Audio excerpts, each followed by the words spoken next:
Welcome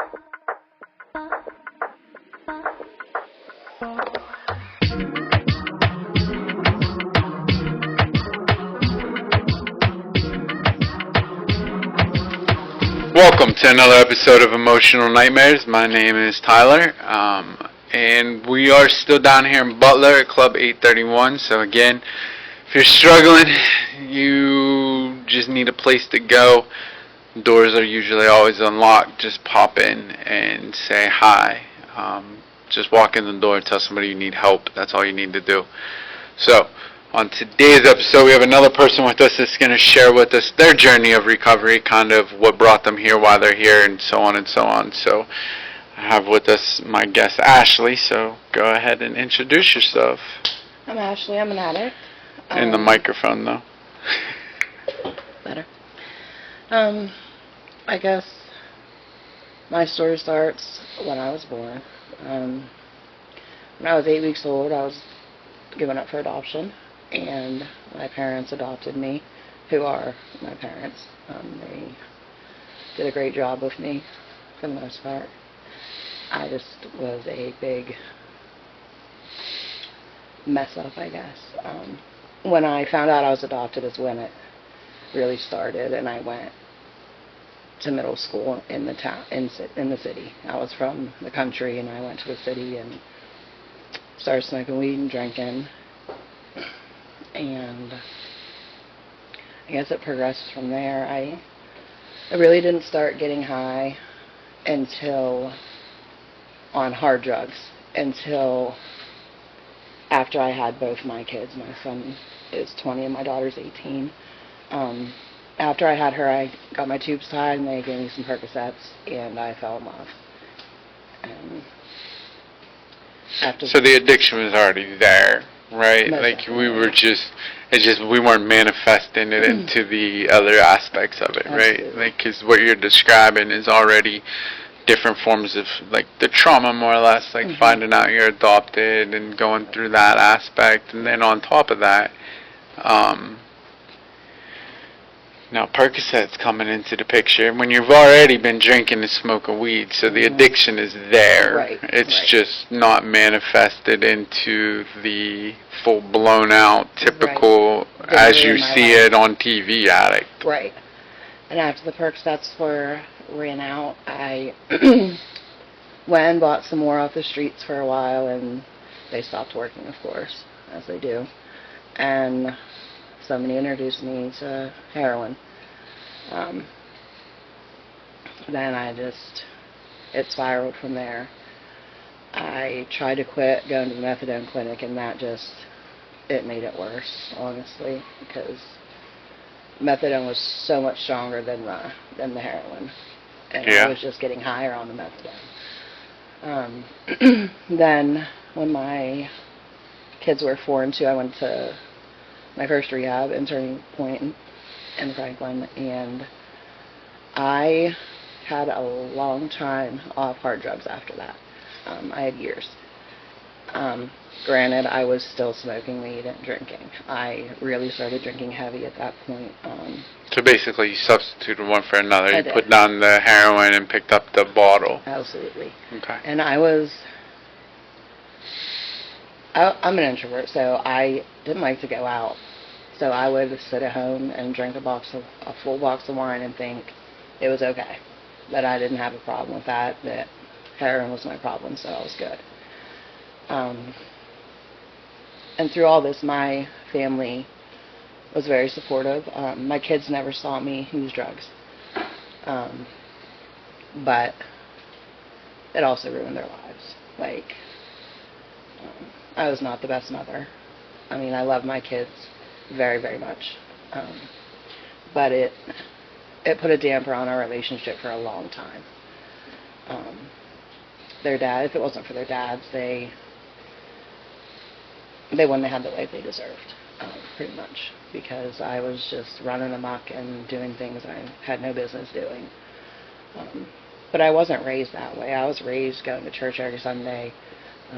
My parents don't smoke, don't drink. There's no addiction in my adoptive family, like from the family that adopted me. Right. But I I still just I couldn't stop. Then, trying to think, I quit drinking for a while, and I was just smoking weed, doing good. In fact, thought I was doing good. And then, about, I guess it started more than 2 years ago. About 3 years ago, my dad was diagnosed with glioblastoma brain cancer, and that rocked our worlds. I mean, it was hard on everyone, my mom, me, my kids, but instead of coping the correct way, I started getting high on meth because it numbed it. It didn't make me feel anything. And I was up all the time, busy, not thinking about it. But I was also not calling to check on my dad every day. I was with him while he had a tumor removed in Pittsburgh with my mom, and I was getting high that entire time when I should have been sitting in the waiting room waiting with my mom. And then we came home. I was living with them at this point. I've never really had my own. I've had my own place in spurts, but I'm one of those people that when I start getting high, I lose everything. Right. When he got out of the hospital and came home, I was staying with them to help, and I was. But my addiction to meth just kept getting deeper and deeper. I needed more. I wasn't working. I had no income. So I did something I can't even forgive myself for yet. I mean, I've tried, and I do forgive myself because they forgive me. But I stole all of my dad's guns to get more drugs. And that really crashed everybody's world again. I didn't admit to it at first. I lied to him, the police, and they really didn't know it was me. And then one morning, I just woke up, the state troopers were there, and I came upstairs, and they asked me one more time, and I admitted it. So I went to jail, and for a little bit, about 6 months, I couldn't even speak to them because they put a no contact, the judge put a no contact on, and it broke me because my dad's sick. I did all this unthinkable stuff to him while he was sick, and now I'm in jail. What if something happens? Right? I really struggled in jail for those 10 months. The judge was very lenient with me because it was my first charge, first time ever being in trouble other than 2 DUIs, but that wasn't drug related. And then I went to rehab in Erie, and then to Washington as well. So was this all court ordered? Like going to rehab and everything like that? Yeah. Mm-hmm. So in the process of this, right, like you're going to jail, you're going to rehab, did you have that thought of like, fuck, something's got to be different? No. No? Not that. Okay. No. Not at all. So no thought of like, I want to change. It was just more, I got to appease the court. I wanted to change, but okay. Now that when I look back on it now, I know I wasn't ready. Like I said I was ready. I told everybody I was ready. I promised it wouldn't happen again. But I did good for a little bit, a little over a year, when I came back from Washington to Franklin. And it was just, every time I come back to Franklin, it seems like I relapse. Like, it's just like a black hole to me. So then I couldn't live there when I came back from Washington, so I was in the shelter for a little bit until one of my friends let me move in with her. And then I was good for another 6 months. And then I don't know why, but I just started getting high again. Like, I was around it, and I didn't do it. Well, that's why. For the longest time. Right? I know. I don't know why I was getting high. I was just hanging around it, and somehow or another I accidentally got high. Right. No, like, that's... like, I had relapsed before I relapsed. Why. Yeah, there you go, right? But I started getting high again, and it was a very short relapse this last time. It was only a couple weeks. And I'll say it too, Jess saved my life. She stuck by me, gave me numbers to call, told me to come to Butler to rehab. And if you know me, my dog is my best friend. Like, he is my life, along with my kids. I've had him through addiction. He's saved my life as well. And I didn't want to go to rehab because of my dog. My parents couldn't take him because they just can't anymore. With my dad being sick, it's too much for them. So I'm like, I'm not going unless I know my dog's going to be safe. And she offered to take him in, and she took care of him while I was in rehab. I just got out of rehab on the 7th. And I'm in a 3-quarter house now. But this time is the time it clicked. Like, yeah, that's my next question, right? Is what's different now? Number one, I don't think I have another relapse in me. You have another relapse in you. You just might not have another recovery in you. Right. Right? Right. But I'm going to lose it all next time. Like, my family's done. I have a strong, supportive family who has put up with my shenanigans for my whole life. And they don't have another one in them, nor do my children. I talk to my son every day on video chat. He's one of my strongest supports, my biggest cheerleader. I have a big group of people back home that support me through all of this. And the hardest thing is my daughter is still not speaking to me, which I deserve that. They know when I'm getting high, so when they ask me, I say no. So when I called and said I was coming to rehab, they're like, we were both right then. You were. Like, my kids know me, my son knows me to a T. So I can't lose everything that I've worked hard for this time. Like, I'm still fresh. I'm 71 days. Well, 71 days is still a lot, right? Because, like, there's people watching that are struggling to get 24 hours clean, right? Absolutely. And that's the point, right? Is, like, we're trying to show all the different phases of recovery, like, all the different, like, here's, somebody with a day sober, here's somebody with 10 years sober. Like, at the end of the day, it doesn't matter. Clean time doesn't matter, right? Like, fuck your clean time, right? Like, I don't give a shit about that. What I care about is, what are you doing today that's different from the last time that you tried to do this, and what's different today that's going to help you in the future, right? Right. Like, what are you doing right now? Like, so the first thing, right, is one, you're reaching out to people in recovery. Mm-hmm. 2, do you have a sponsor? I do not yet. Do not. But I have someone. You just moved here to Butler, though, right? Right. I'm relocating to Butler. I'm not going back home. So we're going to get a sponsor tonight, right? Sure.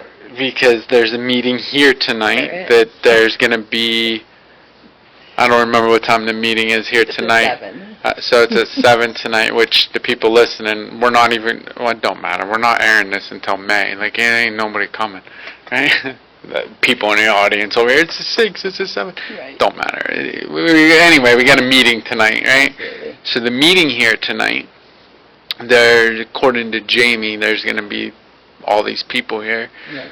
So with all these people here, there's no reason you should leave tonight without a sponsor. I have a couple of prospects.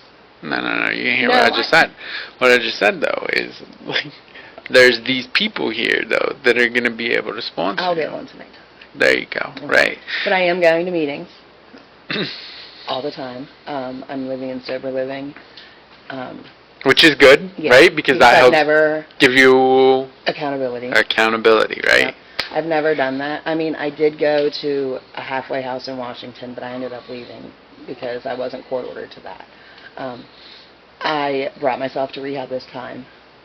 I'm on paper. I'm a state parole. So I brought myself, but then you know how they have to have the power. They mandated me when I was there. And Who you got, Gary?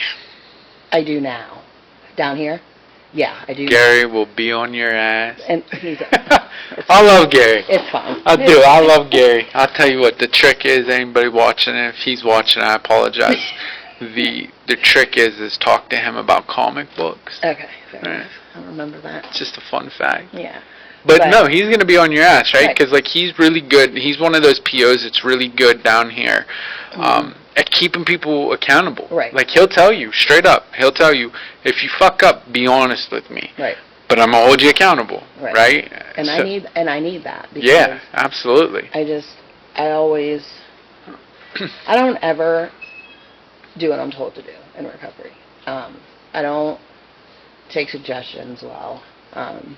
I like to be alone. I don't like to be around people. I just want it to be me and my dog. Well, that's what's going to get you high. Right.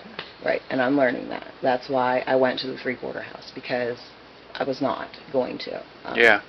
But I thought about it, and I'm like, every time I just leave rehab and go home or move in with somebody, I end up relapsing. So I'm trying this new, and it's working. Like I am working the steps on my own right now.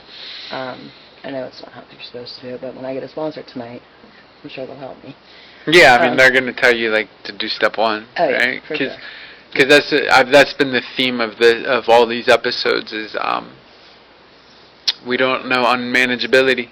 Mm-hmm. Don't know it. You don't understand it. It's in step 1 for a reason. Mm-hmm. And the reason it's in there is because we normalize behaviors. So like since you've been a child, you've been normalizing all these behaviors that you don't realize is unmanageable, right? And then also too in step 1 you're going to start learning about like what real denial is, and you're going to start learning about like you're going to learn like the concept of powerlessness. I disagree with NA's version of powerlessness, but that's for another day, right? You're also going to start understanding toxic people, right? I'm already... Because you're here, so you're toxic. Right? We're all toxic. I'm myself. But like at the end of the day, right, that toxicity is like learning that sometimes just because you don't use drugs or alcohol don't mean you're not toxic for me. Right. Right. And learning to cut those people out. And I had to. When I came to rehab the day before, my friend bought me a phone. So I had a new number, and nobody has that number. Like, good. Only my family and my supports have that number. So. Yeah, but you got Facebook. Right, but I deleted people off of Facebook. Alright, there you go. That's what I want to hear. I made sure I did everything right this time, like the way I knew I should be doing it. Yeah. And I'm continuing to do that. Like, if I don't go to meetings, I'll just lay in bed. I go to IOP 3 days a week, so that helps as well. Good. But I didn't fully lose everything in my addiction, because I didn't lose my family. But you lost yourself. Right, and next time I'll lose my family. Amen. And I'm an only child. Other than the people in the rooms I would have no one. And I'm not willing to risk that. I mean, I want to be clean for me. And for my dad to be able to see me clean for whatever time we have left with him, and they are proud of me. They were disappointed that I relapsed again, but they came and saw me before I left, and I talk to them every day now, if not every other day. And when I'm using, I didn't do that like that, and that's what my mom said. She said, we knew something was up, because they know if I'm okay, I call every day to make sure my dad's okay, or every other day. Yeah. Because you never know, and so she had an idea. But without the strong support of my family and my close friends at home and all the close friends I have down here now and my kids, I couldn't do it. Like, I need everyone. Like, everyone that's in my life, I need now. Yeah. It's not that I don't have anybody in my life that I don't need. No. I got rid of all the garbage and the toxicity, all that, because I had to make a change, a real change this time, because I was either going to end up losing my family because I got high again, or end up losing myself to this addiction for good. And it's just not worth it to me. I don't want my kids to have to bury me. I don't want my parents to have to bury me. So you keep coming back? Works if That's it works. the answer. Yeah. Right? Just keep coming back. Yep. So, I mean, at the end of it all, right, like you're doing that, you're coming back. Mm-hmm. So you're starting to put it together. Yes. So Slowly. keep it together. Slowly, right? Slowly, yes. Keep it together. Mm-hmm. And I know how to do it. I just have to apply all those principles and learn how to manage my life correctly. Yeah. And I'm doing a good job. I got Jess. She makes sure I'm on my shit. So. Yeah. I mean, I have a good support system, and without them, I couldn't do it. Well, that's key. Not right now. Huh? That's key, Yep. right? Like, Yep. It's important to have that support system, because, like, at the end of the day, our support group is what holds us accountable too. Right. Right? And a relapse is not going to happen one day. Like, you're not going to wake up and be like, today's a great day, I'm smoking crack. Right. You're going to relapse like a week. You're going to relapse at least 3, 4, maybe 6 months before you pick up the actual drug, right? Mm-hmm. Yep.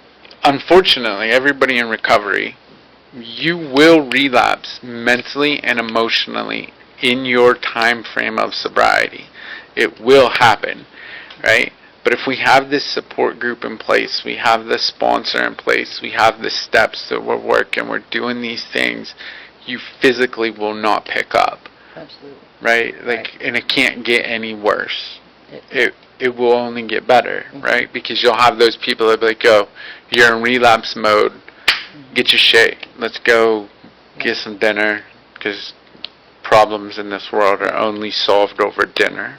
Right? Food and coffee. Yeah. It's only served over food. If we don't have food, we ain't solving any problems in the world. So. And even with just 71 days clean, like my support at home, like I didn't know I had the support that I really have. Like. Yeah. It's amazing what people will do for you if you're doing the right thing. And Absolutely. it's a blessing for real. Like, there's people that talk to me and support me that probably shouldn't. Like my parents, and they still love me. They still forgive me. They still support me. Yeah. 100%. Well, that's good. I'm proud of you. I'm proud of you for doing this. You're right. As we were talking before this, you were like, he ain't never seen me high. I don't, right? No, you haven't. We were sitting there talking last night, me and that gentleman over there in the hood. Mm-hmm. We were sitting there on a ride home. I was like, how do we know her? Right? Me? Yeah, I was like, how do we know her? I was like, I know we know her. Right? And he was like, I don't know, man, TRG. We used to go to meetings together. We worked like, there together, but we used to go to meetings together. That's what he was telling me, because I was like, Monday I know night we was know my her. home group Right? in Atlantic City. So, you're right. I don't remember my you. sponsor back then. Who's that? Yeah. Oh, yeah. Mm-hmm. So at the end of the day, like, like we didn't, I didn't see you high, Mm-mm. right? You've only ever seen me clean. I hope to to only ever see you clean from here on. Absolutely. Right. That's the Stay down here in Yeah. Butler. I am. The resources down here are great. I agree You know what I with you mean? on that. And my family agrees that I should just, I'm not too far. I'm No. an hour away. It's nice down here. I like it. Yeah. So I love it be up down there here. in a That's why I heartbeat if I need to be. keep coming down here and doing episodes down here. One, my we have a good support system down here, but two, like I love it down here. Yeah, there's a lot. I got sober down here. Yeah, there's a lot of recovery here. Yeah. And in Franklin, Oklahoma City, there's not. Like, No. I mean, back this is where I got 15 years sober. ago, Yeah. there wasn't much. Mm. Like, No, I came down here and met, well, my first sponsor, may he rest in peace, is Jim Wise, right? But he passed away. So, like, I got sober and with, like, Keith Morgan and Roger. I can share their names because they don't care. And that was in 2006. That's when I got sober, right? So, when we were down here, though, like, it was... The area down here for recovery is just amazing, right? I agree. And like, And just that's why I'm fucking down here. stay, man. Yeah. Just stay. It's so much easier, is it not? Yeah, it is so much easier. Right. Like, I still get stressed. And Yeah, of course. I'm just trying to learn coping skills at this point, too, because I know I'm going to need them. Yeah. And I got support for when I'm going to need that. Yeah. So, Good. it's great. All right, man. Well, I appreciate you for jumping up here on the stage and talking, right? Yep. I appreciate. So first and foremost, right? Like, you guys could have been anywhere in the world. You sat here and chose to be here with us. So I appreciate that. If you didn't get anything out of this, then watch something else. Maybe just Google recovery and see what comes up, or do the right thing and go to na.org or aa.org and look for a local meeting in your area. Walk in and say, I need help, and somebody will come to you. Or call somebody that actually cares, that doesn't want to sell you dope today. As long as you stay sober today, tomorrow looks a little bit better. We appreciate you for watching. We appreciate you for tuning in. Like, share, subscribe, and thank you for coming. Absolutely. Thank you for watching.